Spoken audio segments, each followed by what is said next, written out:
Thomas സാറേ, ഇന്ന് നമ്മൾ ആലോചിക്കുന്ന ഒരു പ്രധാനപ്പെട്ട വിഷയമാണ്. ഞാനും സാറും ഇന്ത്യയിലെ രണ്ട് മൈനോറിറ്റീസിനെ റെപ്രസെൻ്റ് ചെയ്യുന്നു എന്ന് വിചാരിക്കുക. മൈനോറിറ്റീസും നമ്മുടെ കമ്മ്യൂണിറ്റിയൊക്കെ നമ്മുടെ എത്രത്തോളം അംഗീകരിക്കുന്നു എന്നുള്ളതല്ല, നമ്മൾ അവർക്ക് വേണ്ടി ചിന്തിക്കുന്നു തൽക്കാലം. ഒന്നാമത്തെ ചോദ്യം, നമ്മുടെ രണ്ട് സമുദായങ്ങൾ, എൻ്റെ മുസ്ലിം കമ്മ്യൂണിറ്റിയും സാറിൻ്റെ ക്രിസ്ത്യൻ കമ്മ്യൂണിറ്റിയും വലിയ തോതിൽ ഭീതിയിലാണ് എന്ന് നമ്മുടെ ഒരു സെക്യുലർ പോളിറ്റി പ്രചരിപ്പിക്കുന്നുണ്ട്. യഥാർത്ഥത്തിൽ കമ്മ്യൂണിറ്റി എന്ന നിലയിൽ നമ്മുടെ സമുദായങ്ങൾ വലിയ ഭീതി അല്ലെങ്കിൽ അരക്ഷിതാവസ്ഥ അനുഭവിക്കുന്നുണ്ടോ? അങ്ങനെ ഒരു അരക്ഷിതാവസ്ഥയുടെ ആവശ്യമില്ല.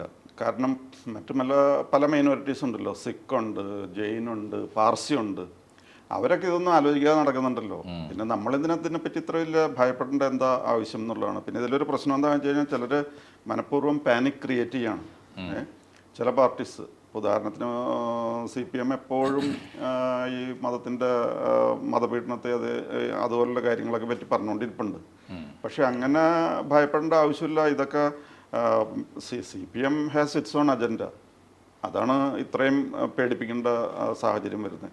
അത് ഒരു വോട്ട് ബാങ്കിന്റെ കെയർ ഓഫിലുള്ള പേടിപ്പിക്കലാണ് ഈ സംഭവിക്കുന്നത്. അത് നോക്കിയിട്ട് കാര്യമില്ല. അത് പക്ഷേ ആക്ച്വലി അത് മിസ്റ്റേക്ക് അല്ലേ സാർ? കാരണം എന്താ വെച്ചാൽ ഭൂരിപക്ഷം വരുന്ന ഹിന്ദുവിൻ്റെ വോട്ട് ഇനിയുള്ള കാലം മുഴുവനും BJP നേടും എന്ന് പ്രതീക്ഷിച്ചിട്ട് ഹിന്ദു വിരുദ്ധ വോട്ട് അല്ലെ ഹിന്ദു ഇതര വോട്ടുകൾ, അപ്പോൾ ന്യൂനപക്ഷ വോട്ടുകളാണല്ലോ സ്വാഭാവികമായിട്ടും, അതിനെ ഫോക്കസ് ചെയ്യുക എന്ന് പറയുന്നത് ഇന്ത്യയെ പോലൊരു ജനാധിപത്യ രാജ്യത്ത് മണ്ടത്തരാവില്ലേ? അത് തന്നെയല്ല, നമ്മൾ യഥാർത്ഥ ഹിന്ദുക്കളോട് മതേതരമായ ചിന്തിക്കുന്ന, മാനവികതയിൽ വിശ്വസിക്കുന്ന, സമാധാന പ്രേമികളായ ഹിന്ദു ജനതയോട് സൗഹാർദ്ദപൂർവ്വം വർത്തിച്ചിട്ട് അവരോട് അടുക്കാനല്ലേ ശ്രമിക്കുന്നത്? വേണ്ടത്. എൻ്റെ അഭിപ്രായത്തിൽ ഹിന്ദു സമുദായം ബാക്കി മൈനോറിറ്റീസിനോട് കാണിച്ച ആ മഹാമനസ്കത, ആ ടോളറൻസ്, അത് തിരിച്ചറിഞ്ഞ് അതിന് ശരിയായ അനുഭവത്തിന് നമ്മളത് തിരിച്ചു കൊടുത്തോ എന്ന് എനിക്കൊരു സംശയമുണ്ട്.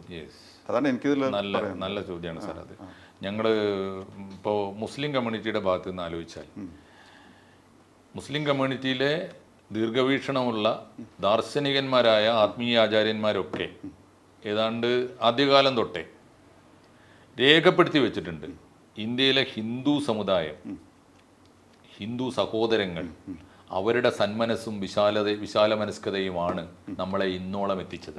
വലിയ സുരക്ഷയാണ് അവർ കൊടുത്തത്, വലിയ സംരക്ഷണമാണ് കൊടുത്തത്, വലിയ പിന്തുണയാണ് കൊടുത്തത്. വന്നവരോടൊന്നും അന്യ നാട്ടുകാരാണ്, ഏതോ നാട്ടിൽ നിന്ന് കടൽ കടന്ന് വന്നവരാണ്, ഇവിടെ വന്നവരോടൊന്നും ആ തരത്തിലൊരു സമീപനം ഇവിടുത്തെ ഹിന്ദു സമുദായം സ്വീകരിച്ചിട്ടില്ല. വന്നവരെയൊക്കെ സ്വീകരിക്കുകയും അവർക്ക് വേണ്ടതൊക്കെ കൊടുക്കുകയും ചെയ്തു. എന്ന് മാത്രമല്ല, എല്ലാവരും വിദേശത്തുനിന്ന് അകലെന്ന് വന്നിരിക്കുന്ന ആൾക്കാർക്കൊക്കെ ഇന്ത്യയെ പറ്റി അത്ഭുതമാണ്. ഇപ്പോൾ ഉദാഹരണത്തിന് ജൂതന്മാർക്ക് ഇസ്രായേലിൽ പഠിക്കാനുള്ള പുസ്തകത്തിൽ, 6ാം ക്ലാസ്സിലോ 7ാം ക്ലാസ്സിലോ ഒക്കെ പഠിക്കാനുള്ള പുസ്തകത്തിൽ ഇന്ത്യ എന്നൊരു രാജ്യത്തെ പറ്റി പ്രത്യേകം പറയുന്നുണ്ട്. ഇസ്രായേലിൽ പഠിപ്പിക്കുന്നു. അതെ, ഈ ലോകം മുഴുവനും അവരെ ആക്രമിച്ചിരുന്ന കാലത്തും അവരോട് ഏറ്റവും ഇഷ്ടത്തോടു കൂടി സ്വീകരിച്ച് ഇവിടെ ജീവിക്കാൻ അനുവദിച്ച ഒരു രാജ്യമാണ് ഇന്ത്യ. ആ നന്ദി ഇസ്രായേലിന് ഇപ്പോഴും ഇന്ത്യയോടുണ്ട്. ഇപ്പോഴും എന്നല്ല, എപ്പോഴും ഉണ്ടായിരിക്കുമെന്ന് ഞാൻ പ്രതീക്ഷിക്കുന്നത്. കാരണം എന്താണെന്ന് വെച്ച് കഴിഞ്ഞാൽ, ഇന്ത്യ എപ്പോഴെങ്കിലും യുദ്ധത്തിൽ ഏർപ്പെടുമ്പോൾ, കാർഗിൽ വാറോ, അത് കഴിഞ്ഞ് ഈയിടെ വേറെ പ്രശ്നങ്ങളുണ്ടായപ്പോഴൊക്കെ അത്യാവശ്യമായ ടെക്നോളജി, ലേറ്റസ്റ്റ് ടെക്നോളജി ഇന്ത്യക്ക് നൽകിയത് ഇസ്രായേലാണ്. അത് നമ്മൾ ഇസ്രായേലിനെ എപ്പോഴും ചീത്ത പറഞ്ഞുകൊണ്ടിരിക്കുന്നു. പ്രത്യേകിച്ച് BJP വരുന്നതിന് മുമ്പ് UNOയിലൊക്കെ എപ്പോഴും നമ്മൾ ഇസ്രായേലിനെതിരെ വോട്ട് ചെയ്യലൊക്കെ ഉണ്ടായിരുന്നു. ഇതൊക്കെ ഉണ്ടെങ്കിൽ when there is A crisis, in that critical situation, ഇന്ത്യയെ വേറെ ഒന്നും നോക്കാതെ സഹായിക്കുന്ന ഒരു രാജ്യമാണ് ഇസ്രായേൽ. അതെന്താണെന്ന് വെച്ച് കഴിഞ്ഞാൽ, ഇസ്രായേലിലെ ജൂതന്മാരോട് നമ്മൾ അങ്ങനെയാണ് പെരുമാറിയെന്ന് മറ്റൊരു രാജ്യത്തും കിട്ടാത്ത സ്വീകരണം അവർക്ക് ഇവിടെ കിട്ടി. അതേപോലെ വേറൊരു കമ്മ്യൂണിറ്റി വന്നതാണ് സൊറോസ്ട്രിയൻസ്, അതെ, പാർസീസ്. അവർ മഹാരാഷ്ട്രയിൽ രക്ഷയില്ലാതെ, പഴയ രാഷ്ട്രത്തിൽ നിന്ന് രക്ഷയില്ലാതെ ഓടിപ്പോന്നവരാണ്. അവിടെ വന്നു കഴിഞ്ഞു അവിടുത്തെ രാജാവിനോട് അവർ ചോദിച്ചു, ഞങ്ങളിവിടെ ജീവിച്ചോട്ടെ എന്ന് ചോദിച്ചു. അപ്പോൾ അദ്ദേഹം പറഞ്ഞു, നിങ്ങൾ വേറൊരു നാട്ടിൽ നിന്നും വരുന്നു, വേറെ മതം, വേറെ സംസ്കാരം, ഇവിടെ എങ്ങനെ ശരിയാകാമെന്ന് ചോദിച്ചു. അപ്പോൾ ഈ സൊറോസ്ട്രിയൻസിൻ്റെ നേതാവ് പറഞ്ഞു, അങ്ങ് എനിക്കൊരു ഗ്ലാസ് പാലും കുറച്ച് പഞ്ചസാരയും തരുമെന്ന് ചോദിച്ചു. അപ്പോൾ പാലും പഞ്ചസാരയും കൊണ്ടുവന്നു. അപ്പോൾ ഈ പാർസികളുടെ നേതാവ് ആ പാലിൽ കുറച്ച് പഞ്ചസാര എടുത്തിട്ട് മിക്സ് ചെയ്തു. കുറച്ച് നേരം ഇങ്ങനെ മിക്സ് ചെയ്തുകൊണ്ടിരുന്നു. എന്നിട്ട് നോക്കാൻ പറഞ്ഞു, ഇതിൽ പഞ്ചസാര കാണുന്നുണ്ട്. പഞ്ചസാര ഈ പാലിൽ മിക്സ് ചെയ്ത പോലെ ഞങ്ങൾ ഈ കൾച്ചറിലും ഈ വിശ്വാസത്തിലും. അതിനുശേഷം ഇന്നേ വരെ അവരെ കൊണ്ട് ഒരു പ്രോബ്ലം ദേശീയതയെക്കുറിച്ചുള്ള ഒരു വളരെ മനോഹരമായ ഒരു ബിംബമാണ് അല്ലേ. പാലിൽ പഞ്ചസാര അലിഞ്ഞു ചേരുന്നത് പോലെ ഒരു ദേശത്തിൻ്റെ സംസ്കാരത്തിൽ അത് നല്ലൊരു തീർച്ചയായിട്ടും പാലിൽ പഞ്ചസാര അലിഞ്ഞു ചേരുമ്പോൾ അതിൻ്റെ മധുരം ആ രാജ്യത്തിന് കിട്ടുകയും ചെയ്യും. തീർച്ചയായിട്ടും ഒരു ഭീതി ഉണ്ടാവാതെ ഈ രാഷ്ട്രഗാത്രത്തിൻ്റെ ഭാഗമായിട്ട് മാറുക നല്ലൊരു സിമ്പലാണത്. പക്ഷേ എനിക്ക് തോന്നുന്ന ഒന്ന് രണ്ട് കാര്യങ്ങൾ ഇപ്പോൾ ഈ ഭീതി പരത്താൻ പലർക്കും സൗകര്യമായത്, പ്രത്യേകിച്ച് ഇപ്പോൾ ന്യൂനപക്ഷ സംഘടനകൾ, സെക്കുലർ സംഘടനകൾക്കൊക്കെ സഹായകമായത് സമീപകാലത്ത് വന്ന ചില നിയമനിർമ്മാണങ്ങൾ പങ്കുവച്ചിട്ടുണ്ടോ? ഉദാഹരണത്തിന് മുസ്ലിം കമ്മ്യൂണിറ്റിയിൽ വലിയ ആകുലത സൃഷ്ടിച്ചത് ഒന്ന് ഈ CAB ആണ്. ഇപ്പോൾ 4 കൊല്ലം മുമ്പ് 2019 ആ നിയമം വരികയും ഇപ്പോൾ അത് സിറ്റിസൺഷിപ്പ് അമെൻമെന്റ് CAB സിറ്റിസൺഷിപ്പ് അമെൻമെന്റ്. അത് പക്ഷേ സത്യത്തിൽ ഇപ്പോൾ ഒന്നാമത്തെ കാര്യം അതൊരു തരത്തിലും ബാധിക്കാത്ത സംസ്ഥാനങ്ങളിലാണ് ഈ പാനിക് വലിയ തോതിൽ ബാധിച്ചത്. വേണമെങ്കിൽ അതിർത്തി സംസ്ഥാനങ്ങളിൽ അഭയാർത്ഥികളായി കഴിഞ്ഞുകൂടുന്ന പൗരത്വം കിട്ടിയിട്ടില്ലാത്ത വിദേശത്തെ രാജ്യങ്ങളിൽ നിന്ന് വന്ന, പ്രത്യേകിച്ച് ഈ 3 രാജ്യങ്ങളിൽ നിന്ന് വന്ന, ഇന്ത്യ, ബംഗ്ലാദേശ്, പാകിസ്ഥാൻ, ഈ 3 രാജ്യങ്ങളിൽ നിന്ന് വന്ന അഭയാർത്ഥികളെ അത് ബാധിക്കുമായിരിക്കാം. അതും 2014 മുമ്പ് വന്ന് ഇവിടെ കഴിയുന്നവർക്ക് തീർച്ചയായിട്ടും അത്. പക്ഷേ ഇന്ത്യയിലെ മഹാഭൂരിപക്ഷം പ്രദേശങ്ങളിലും അതൊരു നോൺ ഇഷ്യൂ ആവേണ്ടതാണ്. പക്ഷേ അത് ഇവിടുത്തെ ന്യൂനപക്ഷങ്ങൾക്കിടയിൽ, പ്രത്യേകിച്ച് മുസ്ലിം ഉൾപ്പെടെയുള്ള ന്യൂനപക്ഷങ്ങൾക്കിടയിൽ, ന്യൂനപക്ഷങ്ങൾക്കിടയിൽ വലിയൊരു ഭീതി പരത്താൻ അത് സഹായകമായി. അത് പരത്തുന്നതിൽ ഈ വേണ്ട വിധം അതിനെക്കുറിച്ച് പഠിപ്പിക്കാതെ, അറിഞ്ഞിട്ടും പഠിപ്പിക്കാതെ ഇരിക്കുന്ന ഒരവസ്ഥയുണ്ട്. അതിനെ എൻഡോസ് ചെയ്തുകൊണ്ട് മതേതര കക്ഷികൾ അതിൽ നിന്ന് രാഷ്ട്രീയമായി മുതലെടുക്കാൻ ശ്രമിക്കുന്നു. ഇത്തരം കാര്യങ്ങളാണ് ഒന്ന്. അപ്പോൾ അവരുടെ റെസ്പോൺസ് ടു CAA പേടിപ്പിക്കുക, ആൾക്കാരെ പറഞ്ഞ് പേടിപ്പിക്കുക. എനിക്ക് തോന്നുന്നത് ഇപ്പോൾ ഒരു നിയമം എന്താവട്ടെ, CAA ആവട്ടെ, ഇപ്പോൾ യൂണിഫോം സിവിൽ കോഡ് ആവട്ടെ, ഏത് നിയമം വന്നാലും ജനാധിപത്യ രീതിയിൽ തിരഞ്ഞെടുക്കപ്പെട്ട ഒരു ഗവൺമെൻറ്റുമായി ഒരു ആവശ്യമായ ഡിബേറ്റിനൊക്കെ ശേഷം, അങ്ങനെയാണല്ലോ നാഷണൽ ഡിബേറ്റൊക്കെ നടത്തിയിട്ടുണ്ട്. നിയമം വരട്ടേനെ. നിയമം വരുമ്പോൾ ഭരണഘടനയ്ക്ക് നിരക്കാത്തത്, പൗരാവകാശങ്ങൾക്ക് നിരക്കാത്തത് വല്ലതും ഉണ്ടെങ്കിൽ അതിനെ ചലഞ്ച് ചെയ്യാൻ ധാരാളം വകുപ്പുകൾ നമ്മുടെ കയ്യിലുണ്ട്. ഒന്ന്, നമുക്ക് ജനകീയമായ പ്രക്ഷോഭങ്ങൾ നയിക്കാം, ഗവൺമെൻറ്റിനോട് ഡിബേറ്റ് ചെയ്യാം, പാർലമെൻറ്റിൽ ചലഞ്ച് ചെയ്യുകയും എതിർക്കുകയും ചെയ്യാം. കോടതിയുണ്ടല്ലോ. എന്നിട്ടും ഭൂരിപക്ഷത്തോടെ അത് നടപ്പാക്കാൻ തീരുമാനിച്ചാൽ കോടതിയിലും പോകാം. അങ്ങനെ ഒരു ജനാധിപത്യ രീതി സ്വീകരിക്കുന്നതിന് പകരം സമൂഹത്തിൽ പാനിക് ആയിട്ടുള്ള ഒരു പ്രചാരവേല, അത് എനിക്ക് തോന്നുന്നു ന്യൂനപക്ഷങ്ങളിൽ ഉണ്ടാക്കുന്ന, പ്രത്യേകിച്ച് മുസ്ലിം ന്യൂനപക്ഷത്തിലൊക്കെ ഉണ്ടാക്കിയിരിക്കുന്ന വലിയൊരു ഭീതിയുണ്ട്. നാളെ നമ്മൾ ഇവിടുന്ന് പോകേണ്ടി വരും. എന്നിട്ട് അതുണ്ടാക്കുന്ന ഒരു അവസ്ഥ എന്താണെന്ന്, നമ്മൾ ഇവിടുന്ന് പോകുമ്പോൾ നമ്മളെ പ്രോപ്പർട്ടിയൊക്കെ മറ്റവും പിടിച്ചെടുക്കും.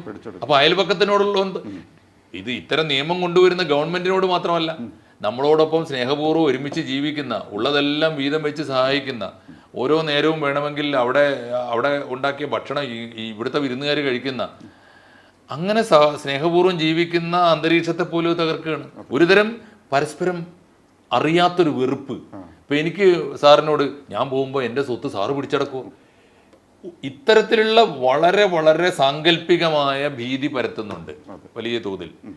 ആ ഭീതി യഥാർത്ഥത്തിൽ അതിൻ്റെ ഒരു റിയലിസ്റ്റിക് ആയ ചിത്രം പഠിപ്പിച്ചു കൊടുക്കേണ്ടതിൽ ഞാൻ സാറിനോട് ചോദിക്കുന്നൊരു ചോദ്യം, ഈ ഭീതി ഇല്ലാതാക്കാനുള്ള ഒന്നാമത്തെ ഉത്തരവാദിത്തം, ഇപ്പോൾ ഭരണകൂടത്തിൻ്റെ ഭാഗത്തു നിന്നാണല്ലോ ഇത്തരം നിയമങ്ങൾ വരുന്നത്, അതിനെക്കുറിച്ച് ബോധപൂർവമോ അല്ലാതെയോ പരക്കുന്ന തെറ്റിദ്ധാരണകൾ തിരുത്താനുള്ള ബാധ്യത കൂടി സർക്കാരിനില്ലേ? സർക്കാരിനുണ്ട്. അതെങ്ങനെ ചെയ്യാൻ പറ്റും?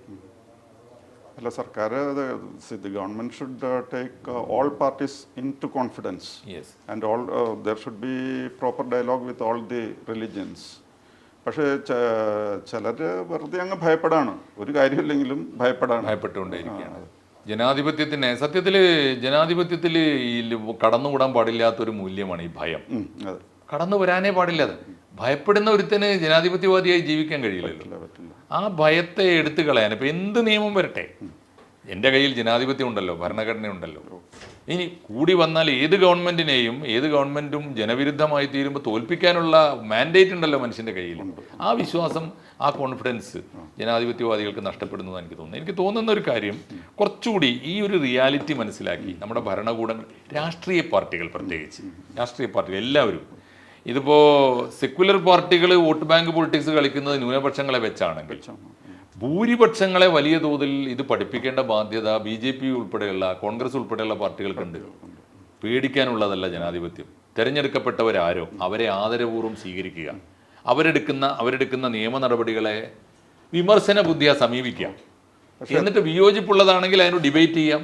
പക്ഷേ ഏത് കോൺഫിഡൻസ് ബിൽഡിംഗ് മെഷർ ഉണ്ടെങ്കിലും അതിനെ പരാജയപ്പെടുത്തുന്ന രീതിയിൽ പാനിക് വളർത്താൻ കുറെ പേര് അങ്ങനെ നടക്കാണല്ലോ, കുറെ പാർട്ടീസും.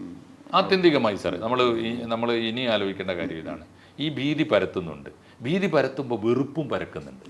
ഇപ്പം എനിക്കറിയാം, ഞാൻ പറയുന്നത് ഇപ്പോൾ മുസ്ലിങ്ങൾക്കെതിരാണ് ഒരു ഭരണകൂടം കൊണ്ടുവരുന്ന ഒരു നിയമം മുസ്ലിങ്ങൾക്കെതിരാണ് എന്ന് വരുമ്പോൾ ആ ഭരണകൂടത്തോടുള്ള വിദ്വേഷം മാത്രമല്ല, മറ്റ് സമുദായങ്ങളോടുള്ള വിദ്വേഷം കൂടി പരക്കുകയാണ്. മൊത്തം രാജ്യത്തോടും വരുന്നത്, രാജ്യത്തോട്, ഈ രാജ്യം നമ്മുടേതല്ല എന്നൊരു തോന്നൽ പോലും പരത്തുകയാണ്. ഈ രാജ്യമാണ് അവരെ ഇത്രത്തോളം എത്തിച്ചത്, ഈ രാജ്യമാണ് അവർക്ക് ഉപ്പും ചോറും കൊടുത്തത്, ഈ രാജ്യമാണ് അവരെ അന്തസ്സുള്ള സമൂഹമാക്കി മാറ്റിയത്. പ്രമുഖനായ ഒരു മുസ്ലിം ആത്മീയ നേതാവ് ഉണ്ടായിരുന്നു, ഷെയ്ഖ് സൈനുദ്ദീൻ മഖ്ദൂം എന്ന് പറയും. ഞങ്ങൾ മലബാറിലെ ഏറ്റവും വലിയ ആത്മീയ നേതാവായിരുന്നു 15-ാം നൂറ്റാണ്ടിൽ, 14-ാം നൂറ്റാണ്ട് 15-ാം നൂറ്റാണ്ടിൽ. അദ്ദേഹം പറഞ്ഞൊരു കാര്യമുണ്ട്, ലോകത്തിലെ ഏത് മുസ്ലിം രാജ്യത്തെക്കാളും സുരക്ഷിതമായി അന്തസ്സോടെ മുസൽമാന് ജീവിക്കാവുന്ന രാജ്യം ഇന്ത്യയാണ്. അൽ ഹിന്ദ് ദാറുൽ ഇസ്ലാം എന്ന് പറയും. എന്ന് പറഞ്ഞാൽ അതിൻ്റെ അറബിയിലുള്ള അർത്ഥം, അദ്ദേഹത്തിൻ്റെ പ്രഖ്യാപനമാണ്. അദ്ദേഹത്തിന് മലയാളം എഴുതാനൊന്നും അറിയുമായിരുന്നില്ല ആ കാലത്താണ്. അദ്ദേഹം പറഞ്ഞ പ്രഖ്യാപനം എന്നാണ്, ഇന്ത്യ ഇസ്ലാമിൻ്റെ സുരക്ഷിത ഭവനമാണ്. ആ കൺസെപ്റ്റിലാണ് നമ്മൾ നിൽക്കേണ്ടത്. ഇതേ ഇന്ത്യയിൽ അദ്ദേഹം പറയുന്ന ഒരു കാര്യം കൂടിയുണ്ട്.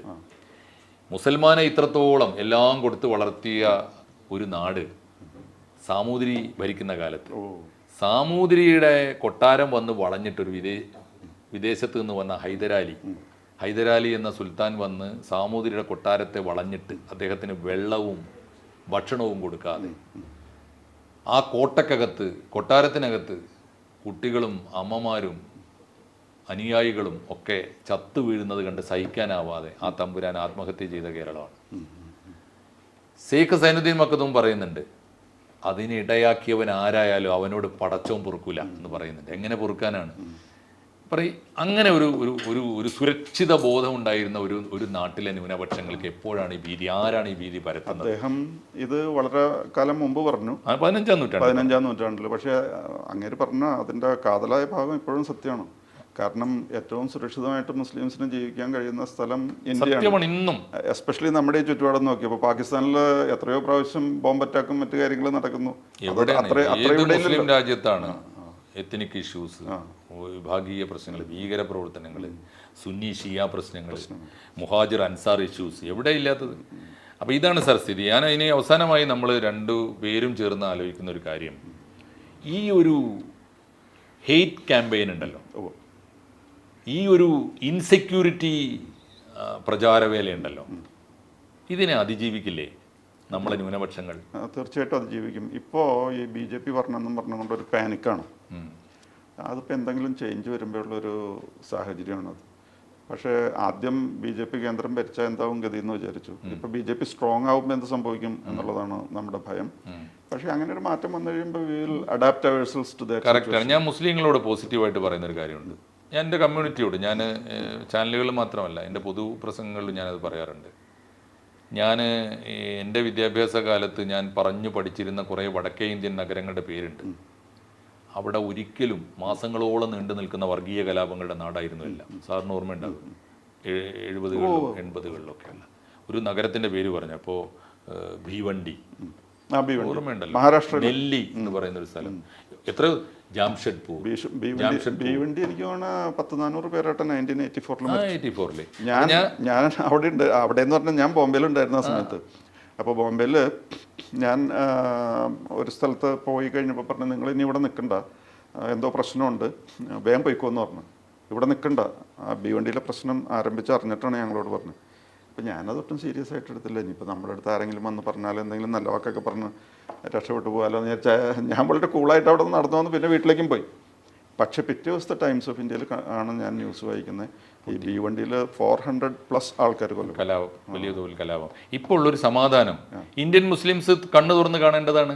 ഇപ്പോൾ ഇന്ത്യയിൽ, നോർത്ത് ഇന്ത്യയിൽ രാഷ്ട്രീയമായ വിയോജിപ്പുകൾ പറയാൻ ആളുകൾക്ക്, പക്ഷെ മനുഷ്യനെ ഉടലോടെ കൊല്ലുന്നില്ല. അങ്ങനെ കൊല്ലുന്ന ഇപ്പോൾ എവിടെയെങ്കിലും ഒരു ഇൻസിഡന്റ് ഉണ്ടായാൽ അതിവേഗത്തിൽ അതിന് പരിഹാരം ഉണ്ടാകുന്നുണ്ട്. ഒരു കലാപവും ഒരു ദിവസത്തിലേറെ നീണ്ടു നിൽക്കുന്നില്ല. കലാപങ്ങളില്ലാത്തൊരു ഇന്ത്യ വന്നിരിക്കുന്നു. ഏറ്റവും മിനിമം ഒരു രാജ്യത്തിന് മനുഷ്യന് വേണ്ടത് എന്താ? സമാധാനമാണ്. സമാധാനം വന്നു.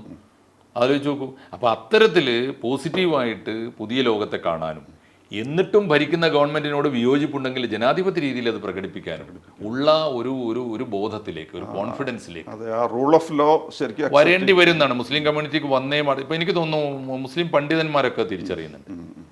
പ്രബലമായ മതസംഘടനകൾ മുഴുവൻ ഈ തെരഞ്ഞെടുപ്പിൽ പറഞ്ഞു ഹെയ്റ്റ്രഡ് വേണ്ട, അപ്പാർട്ടി പാടില്ല, നെഗറ്റീവ് ക്യാമ്പയിൻ ഒരു പാർട്ടിയോടും വേണ്ട എന്ന് തീരുമാനമെടുത്തു. ആ തീരുമാനത്തിലേക്ക് വരേണ്ടി, അത്തരത്തിലുള്ള തീരുമാനത്തിലേക്ക് പോസിറ്റീവായിട്ട് ഒന്നൊന്നായി മുസ്ലിം കമ്മ്യൂണിറ്റി വന്നുകൊണ്ടിരിക്കുന്നുണ്ട്. ക്രിസ്ത്യൻ കമ്മ്യൂണിറ്റിക്കകത്ത് അത് തന്നെ എത്രയായാലും നമ്മൾ ഈ മാറ്റങ്ങൾ അക്സെപ്റ്റ് ചെയ്യുക, അതനുസരിച്ച് അഡാപ്റ്റ് ചെയ്യുക, അല്ലാതെ വറിയടിച്ചിട്ട് കാര്യമൊന്നുമില്ല, പറയേണ്ട ആവശ്യവുമില്ല.